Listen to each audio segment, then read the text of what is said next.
Yeah, I saw that you really pulled through on all of the major objectives of the mission. And you mentioned the three with Jupiter. What were the main targets for New Horizons on Pluto? So, for missions where you go back to a planet, you usually have these very detailed questions because you've already been there and you know what to ask. In the case of Pluto, the three top objectives that were set by the National Academy of Sciences in the United States were to map Pluto and its moons geologically, to map their surface composition from place to place for Pluto and its moons, and to determine the properties and composition of Pluto's atmosphere. Now, those are very top level objectives. I'll give you an example.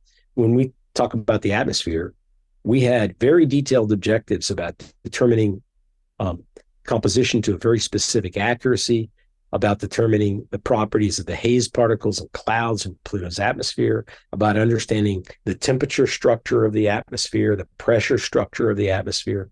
Similarly, for the geology, for the mapping, we had resolution requirements, signal to noise requirements, dynamic range requirements, very detailed specifications from which you can design the telescopes, cameras, spectrometers that do all this work. And the spacecraft that has to accommodate them, point them, record its data, and do all this in a very small amount of time so that everything works out while you're going by. And so what the National Academy did was actually give us a very detailed set of specifications. And we and the other teams that proposed, each came up with concepts for how to do that. NASA selected ours as the best. And then we went and built it and flew it. Great. And so maybe we should talk about these different areas of the mission in turn. And what did you discover about, well, first, do you pronounce the moon's name as Charon or Charon? I've heard both. Yeah, there are actually several pronunciations. It comes from a Greek word.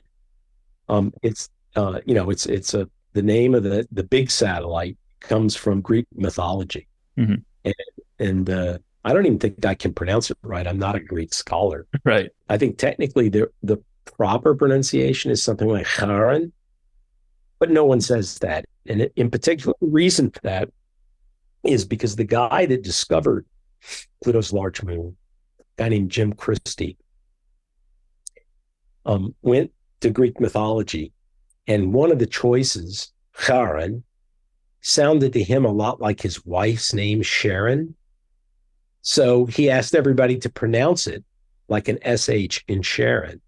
And most American English speakers call it Sharon for that reason, to respect his wishes about his wife. I think his wife's name is Charlene, but it's pronounced like an SH. So Sharon, but in other countries and some people who maybe know a little more about the mythology will say Charon or Karen or something like that. And it kind of doesn't matter. You say tomato, Yeah, I yeah, say yeah. tomato. We know what we're talking about. Yeah. But what I wanted to ask though was maybe we should start with Pluto and Sharon. I like Sharon's geology. I know that there's a lot of talk about these icy moons elsewhere in the solar system, like Enceladus, and whether or not uh, they might be capable of hosting life, things like that. So, what were the most interesting discoveries made about Pluto and Charon's geology? Wow. I think if you asked different people on the science team, they would tell you different things. I would say the two most important things we learned about Pluto um, were number one, that it broke the mold. The usual rule is the smaller the object, the more simple its geology, the less varied. But Pluto turned out to be as complex as Mars, even though it's much smaller, or as complex as the Earth. And secondly, usually as you look at smaller and smaller objects, they tend to be less geologically active after all these eons because they cool off more rapidly. And there are exceptions to the rule. Some of the moons of Jupiter and Saturn are examples because they have ongoing energy sources that have to do with the gravitational tugs of their planet and other satellites that kind of act like when you take a coat hanger and fold it back and forth real quick, how the vertex gets really hot. That kind of tidal force can make small objects active, even though they're very old. But generally, when we find things in the solar system, the smaller they are, the less active they are. A good example is our moon, which itself is bigger than Pluto, but it's hardly geologically active compared to Pluto. Pluto turned out to upend this whole theory that smaller generally means less active, and showed us that an object the size of basically the United States could be as geologically active as the Earth or Mars, even after 4 billion years. And what I like to say is that defied all the textbooks, but I guess Pluto doesn't read textbooks.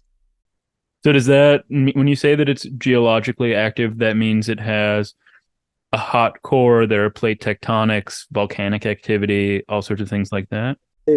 Well, we don't know if Pluto has a hot core, and we don't know if it has plate tectonics, but we do see tectonic activity. We do see evidence of recent volcanism. We see there's a large glacier on Pluto's surface called Sputnik. It's the size of Texas and Oklahoma combined, and it's geologically born yesterday. So Pluto's creating new terrains all the time on a massive scale that I don't think you'd have found anybody on my science team before the flyby that would have taken a bet with you that we would find that, because it just defied all common wisdom from the exploration of the closer planets. And then returning to what you said earlier about this, the way that missions unfold, where first you do a flyby, then you send a more dedicated probe. Is this the sort of discovery where when you send the next mission, it will now be equipped with the sorts of detectors to best measure geological activity, for instance? Exactly. You're exactly right, Rob. So when we go back with an orbiter, we want to probe the interior because we think we found an ocean lies beneath the surface. Okay. We want to probe the atmosphere now that we know that it has these haze layers, and we want to probe the volcanoes and the frozen lakes and the other kinds of phenomenology that we saw to better understand them now that we know that they're there. So we can ignore a lot of things that we didn't find, and now we can concentrate on the things that we did find and bring the right kinds of instrumentation to do that. Yeah, you said there were two most surprising things about Pluto. Was the second these haze layers in the atmosphere you just referred to? No, the two were the diversity and complexity of its geologic expression and the youth of its surface, the ongoing activity. Okay.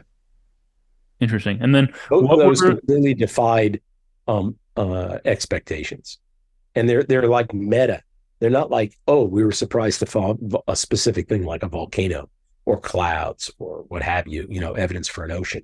This is when you put all of the range of phenomenology we saw together, it's those two things that are at the top of the list for headline surprises.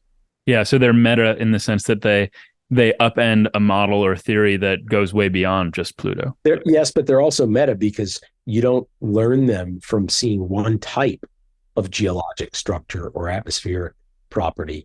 It's from putting it all together holistically and saying, wow, look at that. There's this range of geologic phenomena that's just unprecedented for a small planet.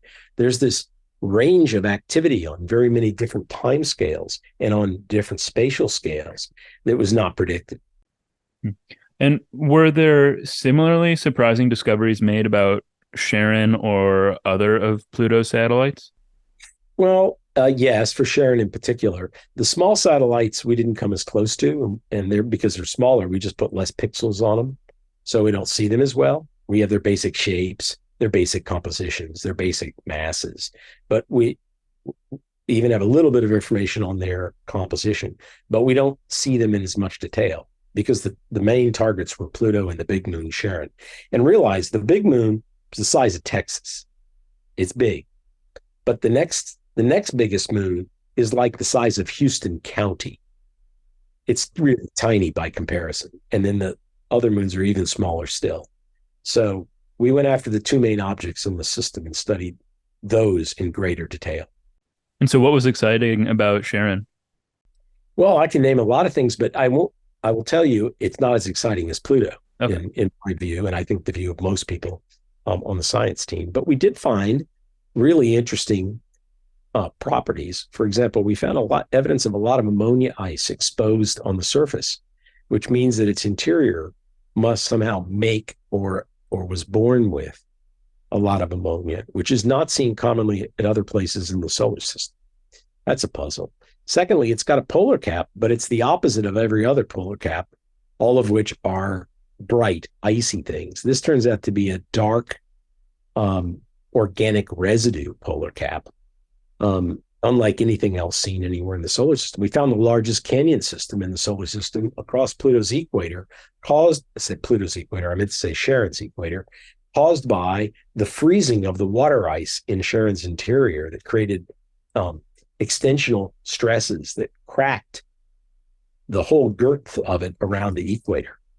The same way that if you take an ice cube and throw it in a hot pot of tea or coffee, that you'll hear popping and cracking as the ice expands due to the being rapidly heated.